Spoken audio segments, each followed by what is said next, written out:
It is Wednesday. It is Let's Talk Football here on the sportshacks.com. And Wednesday this week is the day that two of the big guns come into the World Cup for the first time. Portugal, of course, are in action against DC Congo.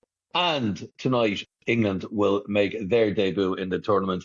England against Croatia and a 40-year-old, would you believe, Luka Modric. Rob Shepherd, our resident giraffe handler, as well as World Cup expert, based just outside London, is with us as always on World Cup Wednesdays. I'm Cathal Dervin. Myself and Mr. Shepherd have covered World Cups for various newspapers and other outlets over the years. Six each was the scoreline. We worked it out last week. So, Rob, good evening, good afternoon, good morning, wherever you are across the world. Yeah. And welcome to World Cup Wednesday.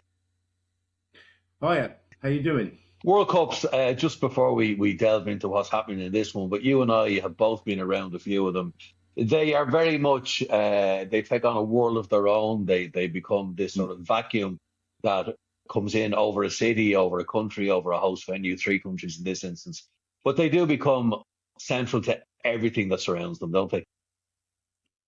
Yes, indeed. Although I have to say, in terms of the vibe on the streets in England, in London, it's still not there yet. There's still not the kind of buzz. And over there, the distances between the cities, it's not like, for instance, I fondly remember Italia '90, and as that progressed, you really felt the whole country in Italy was bonded by the World Cup, and certainly from England's point of view, and I'm sure in Ireland as well, with the progression that they made in that tournament, it was football fever at home and street parties and carnival atmosphere.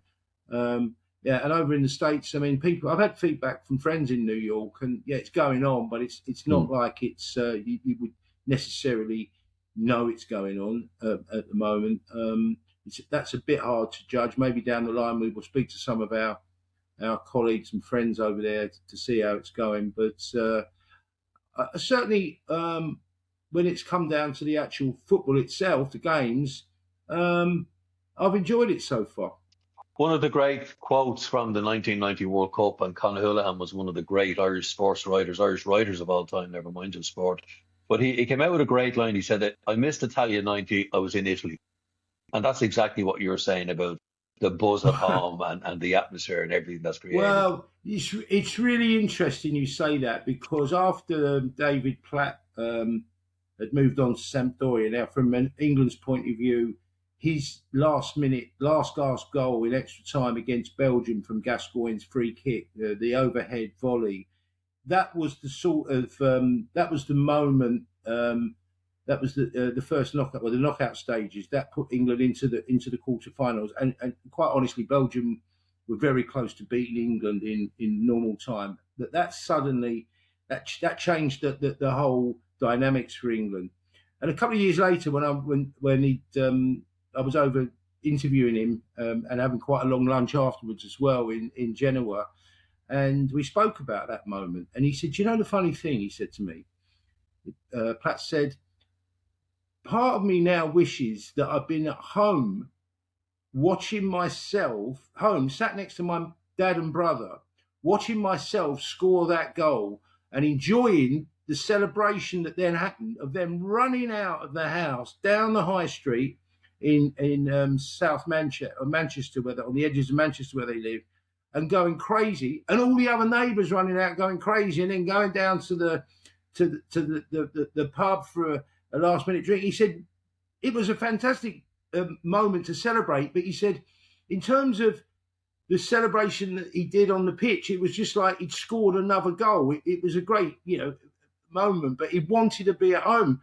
And I also recall that when I got back from covering that tournament, England obviously got to the semi-finals and lost on penalties to Germany, and then I carried on to cover the final.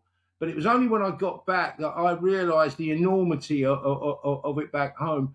It was a big buzz in Italy. I don't necessarily quite go along with the great man that you mentioned there, but because there was a sense of the World Cup, particularly when he got to to Rome, and also around. Well, of course, the big game was obviously Argentina. In terms of Italy being knocked out, was Argentina knocking them out and Maradona. That was a bit of a crazy night down in Naples. Yeah, of all places for Maradona to do such a thing. Yeah, indeed. Looking at this tournament, 1990 and everything. Ireland fans will remember that for the incredible atmosphere, and even when we've been in tournaments since then, the sense of excitement that has followed the Irish fans everywhere. The Scottish fans, Rob, have taken. We'll talk about England in a second, but the Scottish fans have taken this tournament by storm. I mean, Yes Sir, We Can Boogie, which is a Euro pop hit all those years ago, has become this anthem that's followed them around Scotland. John McGinn songs. They were in Fenway Park, home of the Red Sox the other night. Bagpipes outside houses at 6 o'clock in the morning, internet sensations. It's a wonderful story. It is, and that was by Baccarat, by the way. Yes Sir, I Can Boogie. That's 1977, 78. Yeah, I can remember that from discos back in the day.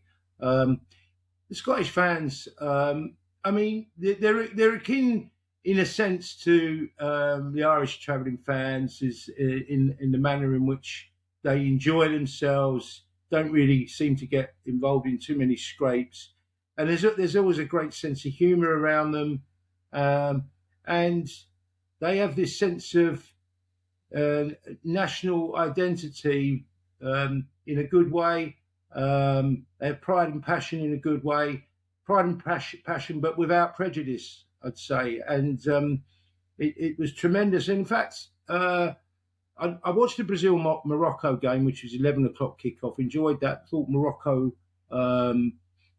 didn't surprise me, and didn't surprise one of our giraffes, because one of them went for a draw. People forget Morocco were in the semi-finals. They're 8th ranked in the world. They are African champions, albeit because after the machinations of their final against Senegal. But the Scotland game, I was going to start and watch it, but I did something I'd never done before in all my life before covering football. I've never watched a recorded game as live. I just can't get my head around that aspect. And normally, I mean, there was an episode of the Lightly Lads many, many, many years ago when they try and watch a live game. Well, it wasn't recorded in those days, but the highlights of the game without watching the result. And then the radio came on, or someone mentioned it, and then, whatever. So I've never, but what's done's done. But on this occasion, I thought, you know what? I'm going to record it as live and get up at 6 a.m, not look at my phone, not go down the road, not, the newspapers aren't delivered here anymore. It's another story. Not go on the internet and just watch it as live, which I did from beginning to end. And we'll come back to the minute. And then I suppose in one respect, the hydration breaks worked for me at that time in the morning to have a bit of toast and coffee and whatever else. And I watched the whole game as if it was live, and I just thought Scotland were terrific, in that game. People could look at the opposition, but it's the first win they've had in the World Cup since 1990 against Sweden. I think that was right in saying. They've had so many false starts over World Cups, particularly in the 70s when, you talk about their songs, We're on the March with Ali's Arm, and it all went flat and all that sort of stuff. And there was something about this side, and Steve Clarke's been their manager for some time now, and they've had their mishaps along the way. They look so well drilled as a team. They were in a great tactical shape, basically 4-4-2. They played within their limitations. They played to their strengths. Haiti were, a better side than a lot of people would have thought. And there were some tremendous individual performances I felt in that game. I like John McGinn. I think John McGinn he's a proper footballer. Absolutely. I mean, I remember seeing him first for Villa at against West Ham at the London Stadium 4 or 5 seasons ago, not long after he joined them. And there's something He's like that lovely left foot. There's something a little bit of Archie Gemmill about him. There's that cultured left foot. There's a control in the midfield, and as you say, he's a proper player. And he popped up and got the goal. All right, it wasn't the cleanest of hits, but he was there. There was a moment just before half time when he kind of just held the ball a little bit and kind of bought a foul. He looked as though he was in control, and in him and certainly McTominay. I mean, you've got players that I would say are in the category of world class, but they're Champions League players as well. People, yeah. we dismiss them too easy. These are Champions League footballers. And the guy that particularly impressed me. Well, in McGinn's case, he's going to be a Champions League footballer. Of course, he's in a different. Well, the point I'm making, he's in that caliber. He's top class, and McTominay, has gone to Napoli and done what he's done there. The guy that stood out they both stood out, I have to say, and the defence was really well drilled. The substitutions were well organised. They had a game plan and they stuck to it. The guy that really impressed me, though, beyond those two, was the guy wide on the right, Ben Gannon-Doak. He's only a kid. 20, I think he's 20 years old. He's a Bournemouth for a reason. He was just energy up and down. He was getting crosses in, and there was a moment that made me smile towards the end of the first half. He tracked back, or was it in the second half? He tracked back and he did a fist pump after he tracked back and tackled and ushered the ball off the pitch. And there was an enthusiasm. They weren't too complicated. Yeah, and having seen Brazil in the previous game, they looked to have the goal they conceded was terrible between the two central defenders. But they, considering they're two of the best central defenders in European football, Marquinhos and Gabriel, but Brazil are weak in the middle of the park, midfield. They lack creation there, and they've got Vinicius Junior, which he pulled them. They were really against the ropes in that game, and he scored a terrific goal. And I'm sure this will happen, particularly with the energy of Gannon-Doak. If they double up on Vinicius Junior, the fullback, and him, and block that outlet, I think Scotland have got a chance against Brazil and certainly against Morocco. And I think it's interesting, we've spoken about the lack of jeopardy in the first phase. So we get there's 12 groups, 8 best third places get through. And the calculation is that 3 points with a goal difference of +1, no worse than -1 or -2 is likely to get you through. So you think if Scotland don't get massacred by Brazil, which I don't see, or massacred by Morocco, which I don't see, and I think Scotland have got a chance of getting at least a draw or possibly even a win in one of those two games. Certainly, I don't see Brazil as potential winners, but how many times have some of their magic players just grown into a tournament? So I'm not going to hang my hat on that at the moment. But Scotland, and don't forget, this is an Englishman that in the 70s had to watch Scotland and cheer them on in 74 and 78 because England didn't qualify. I've always had an affinity. I want to see Scotland to do well, and I'm glad that they set their stall out. And I've learned how to watch recorded matches and enjoy it as live as well. Yeah, after all these years. At 6 o'clock in the morning, though, I leave that one to you, Rob, if that's okay. Before we talk about England, huge interest in Ireland because last night, Tuesday, as it is now, Monday evening, our own Pico Lopez, born in Dublin, dad from Cape Verde, was runner-up, a man of the match, if there is such a thing, as Cape Verde drew 0-0 with Spain. Just from an outside perspective, how big an achievement was to have a scoreless draw as the third smallest nation at this World Cup against the European champions? Right. I mean, it's up there with some of the great all-time shocks. It was only a draw, but I mean, in terms of the differential, it was huge. I mean, I suppose you were going to remind me of the United States being in England in the 1950s. Yeah, last tournament, Argentina losing to Saudi Arabia was pretty big, and that was bizarrely the springboard for Argentina to pull themselves together and go on and win it. It was certainly up there, and your man deserves all the plaudits. And well, how old is he now? 34, 35? He's 34 tomorrow. Oh, I'm not bad on the money there. Well, I'm sure there might be a little birthday party and yes, but Shamrock Rovers, was he playing Shamrock for? Rovers, yeah, I'm sure that they will put out a little birthday message, especially for him tomorrow, and maybe create a new cocktail in his name or something. The Cape Verde, we call it the Cape Verde. Yes, indeed. England, first game of the tournament. Obviously, news today that Livramento has gone home. Still no Trent Alexander, etc. But what's going on there? Is this Tuchel stamping his authority, or is it just he doesn't like him?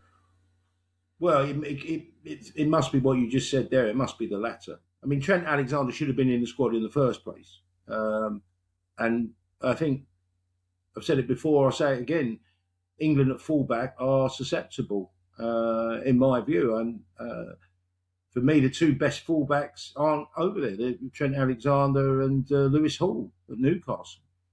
It must be personal. It must be. And particularly when you've got a situation where we've got a withdrawal, I just don't understand that. I've got concerns about England's defence. I don't think there's. I mean, if you take how Scotland defended as a unit, I don't think England have necessarily got that strength. And it's partly because they don't get tested too often, and particularly in the qualifying games, they have too many games that they're not put under pressure or opposition sit back against them. So, pardon me. Yeah, I'm still bemused by that. I heard Harry Maguire today, and he was talking about the conversation that he had on FaceTime with Thomas Tuchel, and he was making the point that it can be awkward for the manager to tell a player in that instance. And Maguire said, "Look, I'm 33. I wanted to play in this World Cup, even if it was only a minute. I wanted to play. I'm 37 by the time the next tournament comes around." Trevoh Chalobah has come in. First England cap was against Senegal last June. A centre back. I mean, he's not a right back. He's a centre back. He's got the nod ahead of Maguire. So we look at the Jude Bellingham case, and Bellingham, it looks like he was almost lucky to get on the plane. So this is a manager. It would appear you don't cross him. Well, I mean, it would appear that case, and I'm not sure that's necessarily good for the spirit in the camp. There is a concern there. I mean, how many times over the years ahead of a tournament I've heard the narrative that the spirit's good, everybody's together, and underneath the surface that's not necessarily the case. And I can't judge it from where I am at the moment, but there seems to be some odd things. I mean, I'm not a big fan of Tuchel as England manager from the outset. I put my cards on the table. I don't think he's this magician coach. I don't see entirely why he's been appointed. And hopefully I'm proven wrong. But his management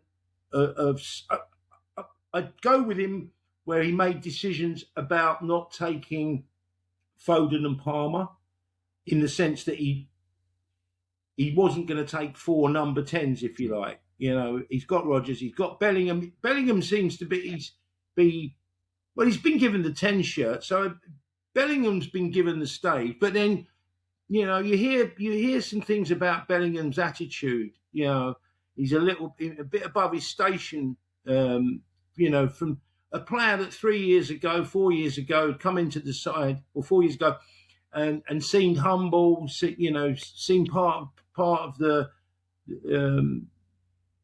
wanted to involve himself with everybody and be a team player. He seems to be a little bit above that. Now he's got to deliver, because if we referred back to Italia 90 and indeed Euro 96, when he came good again for England, Jude Bellingham is no Gascoigne at the moment. Yeah. And if he's going to be England's magic man, and Tuchel has basically invested his faith in him, so they must have sorted their personal issues out, because they were there as well.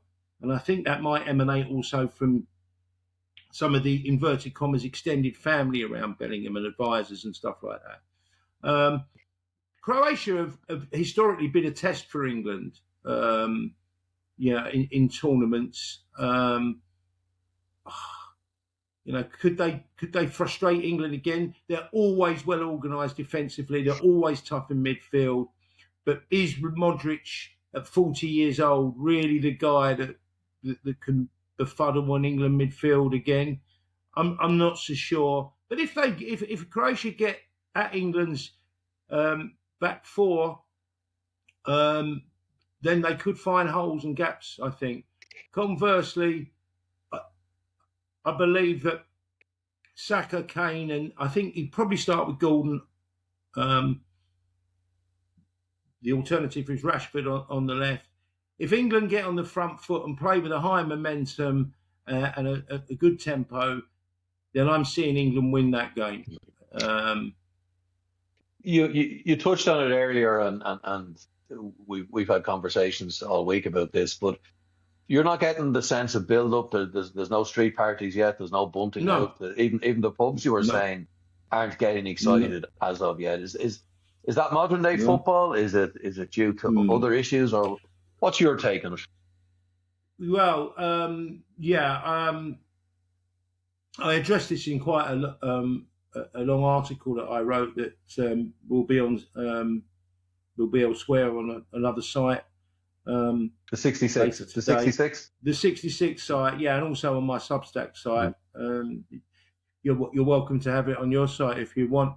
We will share that. Yeah, absolutely, no problem. And it might give there's kind of an identity crisis in England at the moment, because it's complex. But in a nutshell, a lot of the things that I witnessed in the 70s and 80s, when the flag of St George was hijacked by the National Front in this country, and they then sort of used football as a vehicle for their agenda, and then we had the hooligan menace and all that sort of stuff.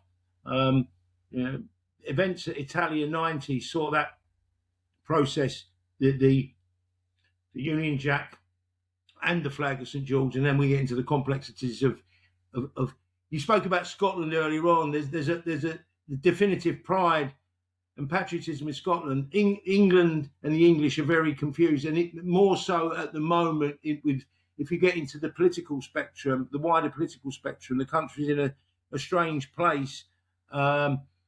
Italia 90 saw the country come together, and it was on the back of many things. And by Euro 96, there was such an optimism on the back of Britpop, of a change in the political landscape.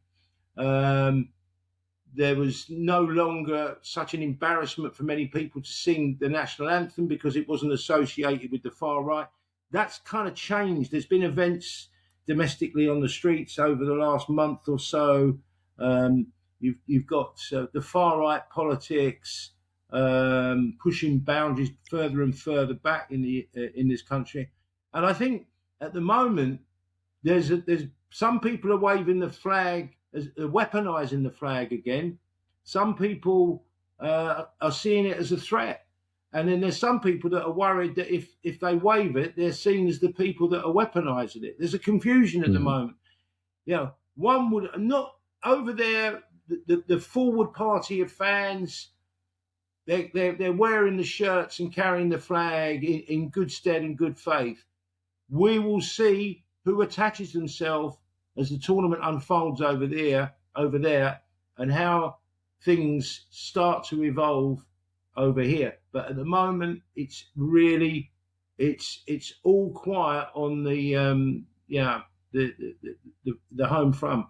But again, results can change all that, can't they? I mean, if England put a run together, all of a sudden they become the focus of this. Yeah, I mean, results. I mean, if you remember, and you would have been there. I mean, in Sardinia, there was a lot of angst in the build up to England's World Cup. Not least because of the potential hooligan menace, and that was sort of thwarted, but for various reasons. There was a sort of a new mood coming. But the England-Ireland game in Cagliari, it was it was a huge rainstorm. It wasn't a particularly pretty game. It was a great result for Ireland. It was perceived as a very bad result for England. I mean, as it turned out, England progressed in that tournament after one of the great 0-0 draws against Holland, then beat Egypt 1-0, and then everything unfolded as we said earlier on. And results ultimately control or dictate the narrative of a tournament. The thing is, it's kind of rather bizarre. If you look at England's last 3 tournaments, final of the European Championship, lose on penalties to Italy. Quarterfinals of World Cup, lose on penalties to France. Final of European Championship, lose on penalties to Spain. So near but so far. And yet, paradoxically, the disconnect with the manager, Southgate, was like, that was further than what England really have been before. To get into 2 finals, all right, a quarter final. It's interesting. We're at an equinox at the moment. This week is 30 years ago, more or less to the day that Euro 96 kicked off, which was 30 years after 1966. Since 1966. So, just to emphasise, and I'm sure you'll smile, it's no longer 3 lines on our shirt, 30 years of hurt. It's 3 lines on our shirt, 60 years of hurt. Now, will football come home from New York? Yeah. Will the flag of St. George hang happily over the Statue of Liberty come the 19th of July? In certain respects, only winning the World Cup can be better than what England have achieved in the last 3 tournaments. Yeah. Well, that's quite some distance down the road just yet, today being the 16th of June. So essentially it's a month away. In terms of the tournament in general, have you seen a potential winner yet? I know I'm contradicting myself here because it is very early days, but has anybody impressed you so far? Impressed me. I mean, Morocco impressed me. I mean, let's not forget they got to the semi-finals last time. Japan, big jocks outside each way shout. Well, they've done, drew with Holland. In the second half, first half was dreadful, that game. Yeah, sure. For both. I don't think there's a standout team. I mean, my favourites for the tournament are France, but I think they're going to be given a tough game against Senegal tonight. And Senegal could go a long way in this tournament. I mean, they got to the finals of the African nations. And, as we well know, Pelé said actually ahead of the 94 World Cup, or was it he said that the 94 World Cup, by the turn of the 21st century, an African team would win the World Cup. We haven't got there yet, but maybe this could be the year. I'd say Egypt impressed me. And I think it's very open. And I think we could see one, if not two, of what you might call the dark horses side, the unfancied nations, the so-called smaller nations, get to at least the quarterfinals. Yeah. Just to close up then, generally speaking, tournament positives and negatives. You did predict this. We now have a quarters situation. They're calling it hydration breaks. The TV ads are featuring. You and I know the media business well enough, Rob, to know that you don't sell the ad the night before a TV match. No, I mean Van Dijk has come out with some strong and quite logical stuff. They need, and let's call it a drinks break, by the way. But it's not just a drinks break; it's an ad break. Let's call it an ads break. Let's call it also a coaching break. I mean, one of the things, a downside is that there have been certain games where the momentum of the match has been affected by the 3-minute break. We've seen coaches use it, and I mean, a lot of people say if you just want a water break, if it's just hydration, it's 30 seconds or a minute. But they're not going to, and it would sound sense, like Van Dijk said, just do it for certain games when required, and games where it's not that hot, don't. But it's pre-planned. It's for ad sales, and they're all sold on the TV stations that carry them or the countries that carry them. So I don't see that changing. I mean, strangely, I don't like VAR. I have to say, thus far, it's been managed pretty well. The referees seem to be more in control. It seems to be the referee. the VAR comes in when it's only clear and obvious. There doesn't seem to be, like it has been in the Premier League, where you just seem to think VAR is going to intervene virtually all the time. I like what you said about the throw-ins. I like that throw-in. I think it's definitely, the games are moving quicker. There's no doubt about that. They are moving a lot quicker than I thought, and also there has been an energy, an enthusiasm, and a positive nature about most of the games. Now, is that because the way it pans out? If you go for a win in your first game, you're more or less through. I mean, will it slow down for the second game? One thing thus far as well, which is good, is the heat doesn't seem to have affected the pace of the games. So the games have, I'm with you on that. I mean, I have to say, some of the stadia are very impressive, and the atmospheres that you're seeing within the grounds is pretty good. Decent, I think some of them. The one in New Jersey, particularly, it looks very tight for some reason. I don't know whether it's the camera angles or because it's an American football stadium, but it does look narrow and. You see, I noticed that as well. It looks quite steep, but it looks.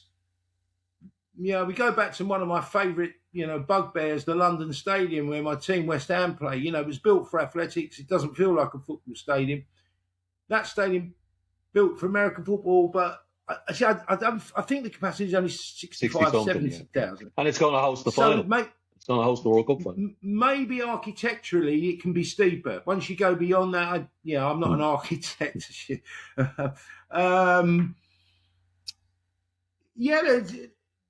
feel that there's a bit of, but certainly we're getting a buzz from the games off the TV.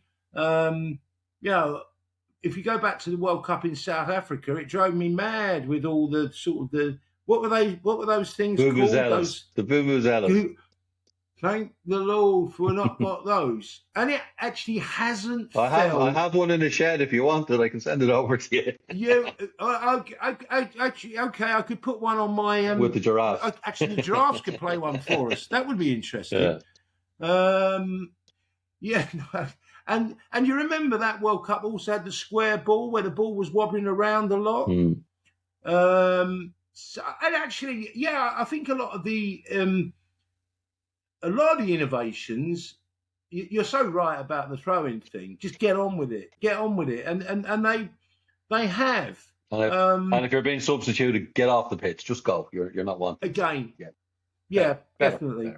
My very final thought with you, and Mr.